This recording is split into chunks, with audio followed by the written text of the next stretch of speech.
represents a critical 3.3 trillion won opportunity for our expansion in Seoul. As you can see, the trends... The presentation room fell silent as Amani Brooks advanced the slide. 17 executives, half of them twice her age, leaned forward. The projection bathed her dark skin in cold blue light as she circled a data point worth 3 billion won. "This acquisition will fail," she said, her voice steady as steel. "Not because of market conditions, because you're lying to yourselves about the target company's debt structure." A vein pulsed in Director Cho's temple. He opened his mouth, closed it. The CFO of Hanmu Electronics cleared his throat and asked Amani to continue. She did. For 23 minutes, she dismantled their assumptions with surgical precision. When she finished, the room exhaled collectively. They would follow her recommendation. They always did. But as Amani gathered her laptop, she caught the way they looked at her, respect laced with something else. Distance. She was brilliant, necessary, untouchable. Also black, also American, also a woman who'd been in Seoul for 8 months and still felt like she was performing being herself. Her apartment in Hanamdong was quiet except for Oliver, her gray tabby, who watched her kick off her heels with what could only be described as feline judgment. "Don't start," Amani muttered, opening a bottle of wine. She'd stopped at the convenience store because her fridge contained kimchi, 3 eggs, and an optimism that had expired weeks ago. Her phone buzzed. Seo Min-jae's name flashed across the screen. "You're coming tonight. No excuses. Crystalline. 10 p.m. Wear something that costs money." Amani stared at the message. Min-jae worked in Hanmu's marketing department and had adopted Amani as a personal project. Someone who needed to experience Seoul properly, instead of moving between her apartment and office like a corporate ghost. "I don't do Billionaire playgrounds asterisk," Amani typed back. "Good, because they're coming to you. Chairman Kang will be there." Amani didn't know who Chairman Kang was. She Googled him while Oliver purred against her legs, unimpressed by her research. Kang Yoon-yi, 34, self-made billionaire. Acquisitions, private equity, the kind of wealth that didn't need to announce itself because everyone already knew. His face was sharp, handsome in that way rich men often were, good bones, better tailors, eyes that had learned not to reveal anything. She should say no. She had a morning meeting. She had boundaries. She said yes. The thing about power, Amani had learned, was that it came in different languages. At Hanmu, she spoke data, precision, forecast models that predicted the future with uncomfortable accuracy. But tonight, stepping out of the taxi in front of Crystalline, she spoke something else entirely. The dress was midnight blue, fitted, elegant. Her natural hair was shaped into a crown of coils. She didn't look like Director Brooks. She looked like Amani, the version of herself that existed before Seoul, before quarterly reports, before she'd learned to translate herself for rooms that didn't expect her. Min-jae grabbed her arm the moment she entered. "You're stunning. Also, you're late. Also, don't make eye contact with anyone wearing a watch that costs more than your yearly salary." "So everyone." "Exactly." Crystalline was excess distilled into architecture. Marble floors, crystal chandeliers, people who looked like they'd been genetically engineered for beauty and wealth. Models draped over investors. Heirs laughed at jokes that weren't funny because humor was beside the point. Amani accepted a drink she didn't want and observed. This was another kind of boardroom. Different rules, same power dynamics. "Chairman Kang just arrived," someone whispered. The room shifted. Conversations paused mid-sentence. Bodies turned like sunflowers tracking light. He entered surrounded by silence. Kang Yoon-yi moved through the crowd with the ease of someone who'd learned young that spaces rearranged themselves for him. Tall, lean, dressed in black that probably cost more than Amani's rent. His face was composed, almost bored, until his eyes swept the room and landed, briefly, on her. She didn't look away. His lips curved, Not quite a smile, something more dangerous.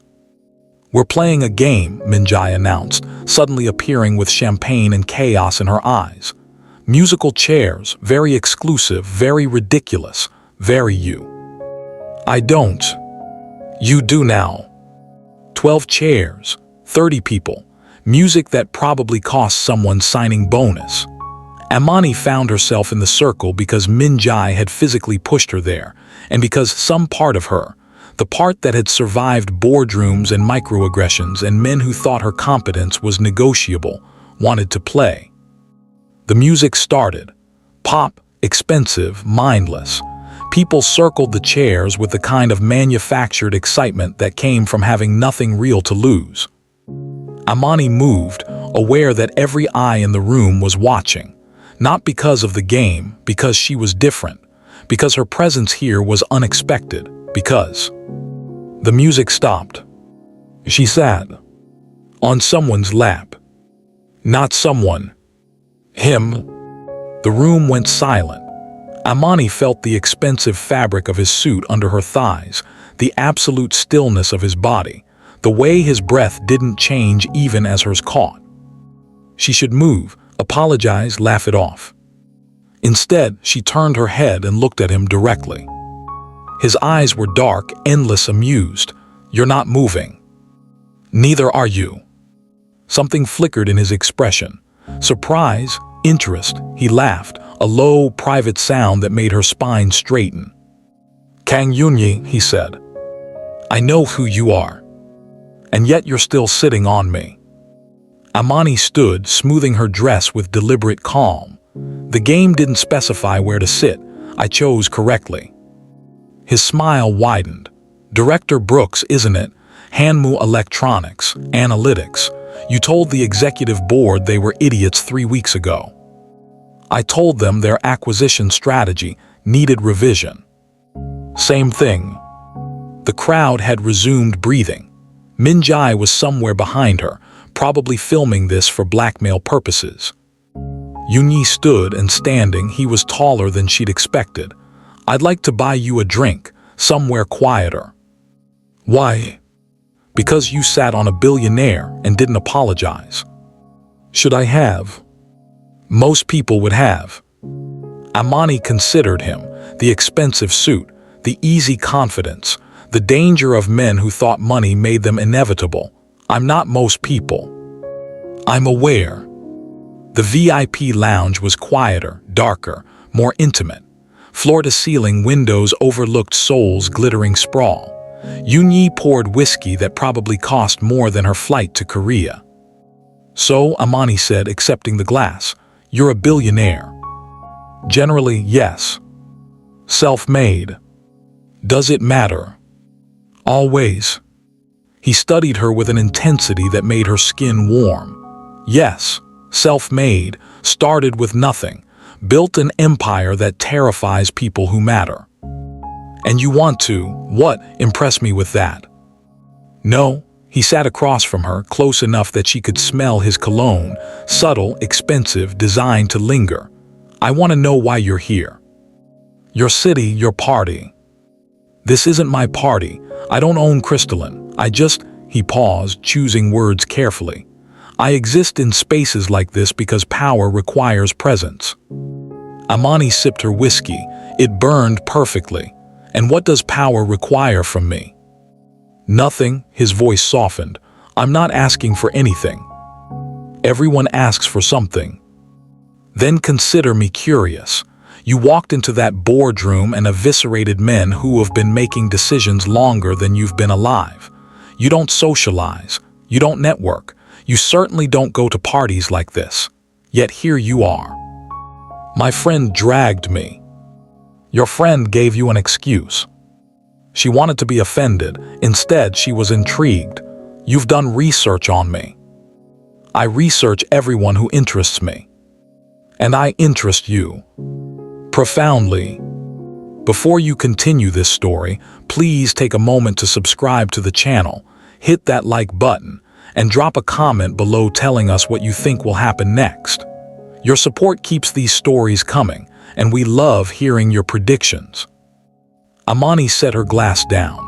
Let me be clear about something. I'm black. I'm American. I work in an industry that barely tolerates me. I don't need protection, rescue, or fascination from a man whose wealth could buy my entire life 3 times over. If this is some curiosity about what it's like to date someone different, I'm not interested. The air between them crystallized. Yunyi didn't move, but his expression shifted, something raw flickering beneath the composure. That's fair and brutal and deserved. He leaned forward. I don't have curiosity about difference. I have exhaustion about sameness.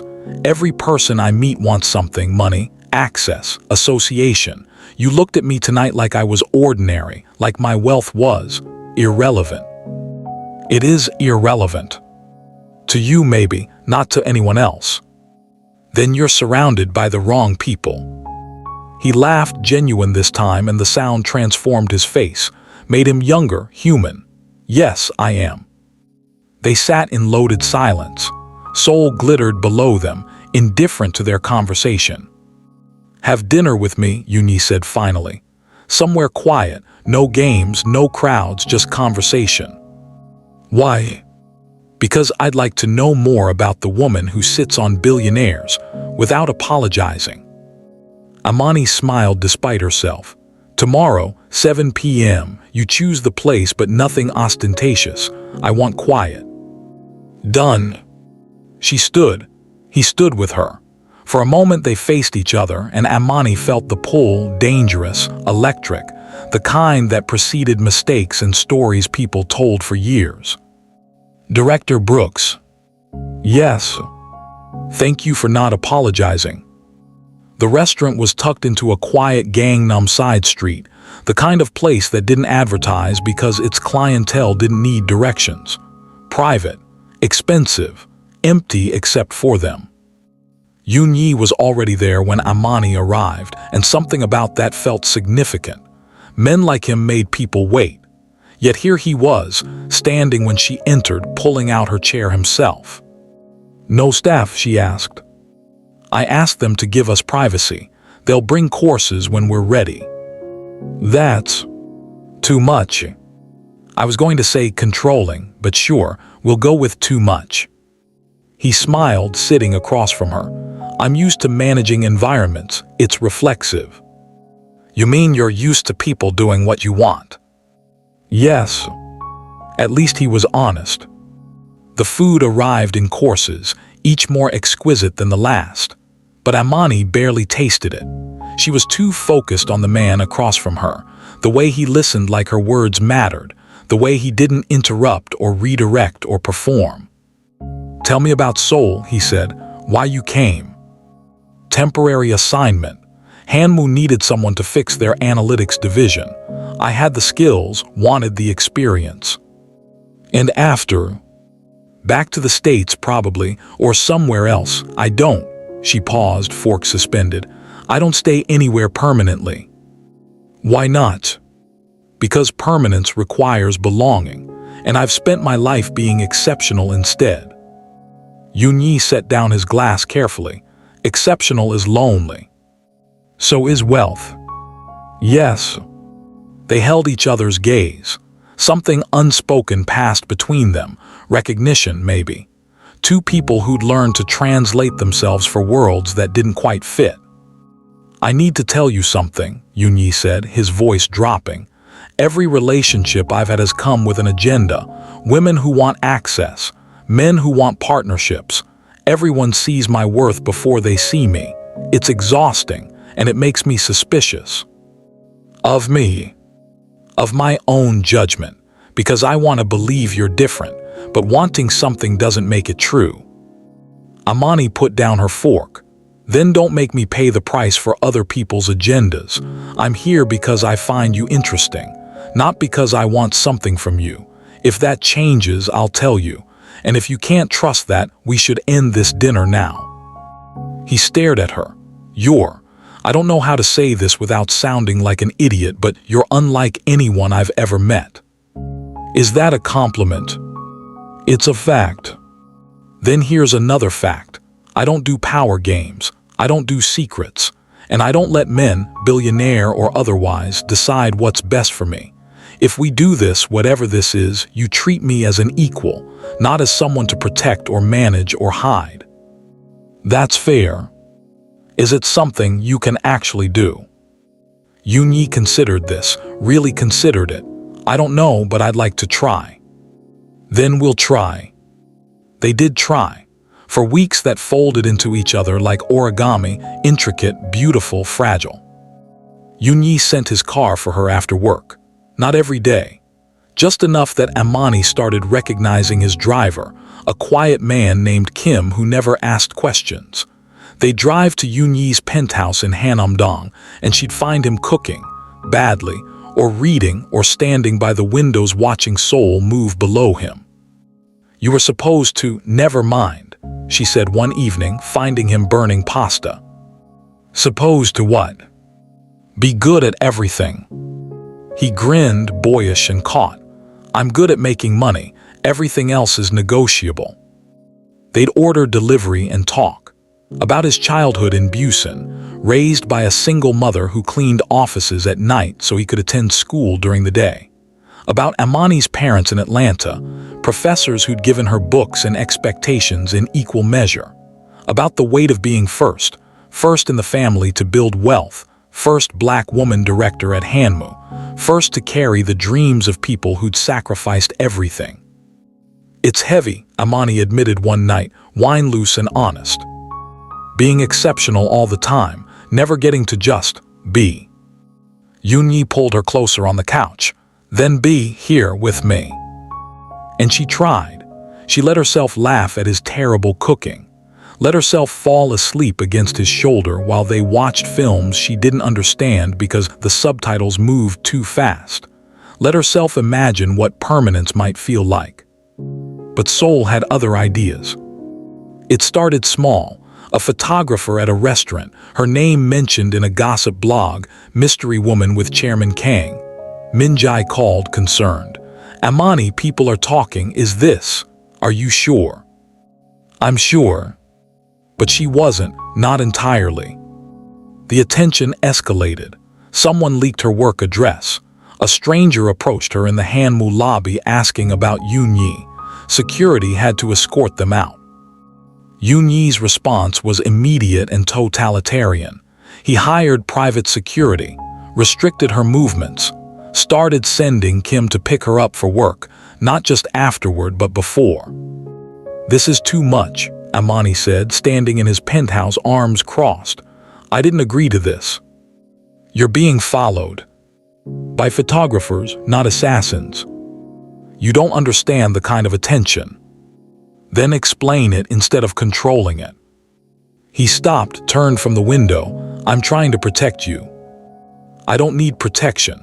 I need a partner who trusts me to handle my own life. This isn't about trust. It's exactly about trust. You're making decisions for me, deciding what I can handle, where I can go, who can approach me. That's not protection, Yoon, that's control. His jaw tightened. Then what do you want me to do? Ignore it. Pretend that my life doesn't come with complications. I want you to ask me what I want instead of deciding for me. Silence dropped between them like a guillotine. Yoon's voice went quiet, dangerous. Every person I've cared about has been used against me. My mother received death threats when I refused a merger. An ex-girlfriend sold our private conversations to the press. My life isn't just mine, Amani. It's a target. And by being with me, you become one too. Then maybe you should have told me that before. Before what? Before I fell for you. The words hung in the air. Amani felt her chest constrict. You don't get to use feelings as an excuse for taking away my agency. I'm not, he stopped, breathed. I don't know how to do this differently. Then we can't do this at all. She grabbed her bag. Her hands were shaking. She hated that they were shaking. Amani, wait. She stopped at the door but didn't turn around. I'm sorry, he said. You're right, I'm used to solving problems with money and control, but you're not a problem to solve. No, I'm not. Can we? I need space, Yoon. real space, not the kind where your driver follows me to make sure I'm safe. She left the penthouse, the building, the fantasy that love could exist separate from power. Min-jae found her crying in her apartment 3 hours later. Oliver had positioned himself on her chest, purring with aggressive sympathy. "Talk," Min-jae commanded. Amani talked about the attention, the control, the suffocation of being loved like a possession instead of a person. "Do you love him?" Min-jae asked. "I think so, which makes this worse. Because love should be easier. Because love should feel like freedom, not captivity." Min-jae was quiet for a moment. Then, billionaires don't love quietly. They're used to winning, used to having their way, but maybe he can learn if you're willing to teach him. "That's not my job." "No, but it might be your choice." Amani returned to work, poured herself into analytics, presentations, the comfortable precision of numbers that behaved predictably. Her colleagues noticed her distraction but said nothing. That was the thing about being exceptional. People expected you to handle everything alone. 3 weeks passed. Yoon-yi didn't call, didn't send his driver, didn't show up at her apartment or office. The gossip blogs moved on to other scandals. Seoul forgot about them with the same speed it had discovered them. Amani told herself she was relieved. She was lying. The knock came on a Thursday evening. Amani opened her door expecting delivery food and found Kang Yoon-yi instead. He looked different, tired, human, wearing jeans and a sweater instead of his usual armor of expensive suits. "I'm not here to ask you to come back," he said immediately. "I'm here to apologize properly." Amani leaned against the doorframe. "I'm listening." "You were right about everything. I tried to control the situation instead of trusting you. I made decisions for you because that's what I do. I solve problems, I manage crises, I protect things I care about. But you're not a thing, you're a person, and you deserved better." "Okay. I've spent the last 3 weeks in therapy." That surprised her. Therapy. Turns out being a self-made billionaire comes with attachment issues and a pathological need for control. "Who knew?" He smiled weakly. "I'm working on it, not because I expect you to take me back, but because you made me realize I was living in a prison I built myself." Oliver appeared between Amani's legs, meowing judgment at both of them. "Your cat hates me," Yoon-yi observed. "He hates everyone, it's his charm." They stood in loaded silence. Amani's heart was doing complicated things in her chest. "I miss you," Yoon-yi said quietly. "I miss talking to you, burning food with you, the way you call me out when I'm being an entitled ass. I miss feeling like a person instead of a portfolio." "I miss you too," Amani admitted, which is annoying because I was doing a great job convincing myself I didn't. "Can we try again, differently this time?" "How differently?" "I won't make decisions for you. I won't send security you don't request. I'll ask instead of assume. And if I slip, because I probably will, you'll tell me and I'll actually listen." Amani crossed her arms. "What about the attention, the gossip, the complications of your life?" "They exist. They'll probably always exist, but I can't control that by controlling you. I can only be honest about it. Let you decide what you're willing to handle. And if I decide it's too much, then I'll respect that, even if it destroys me."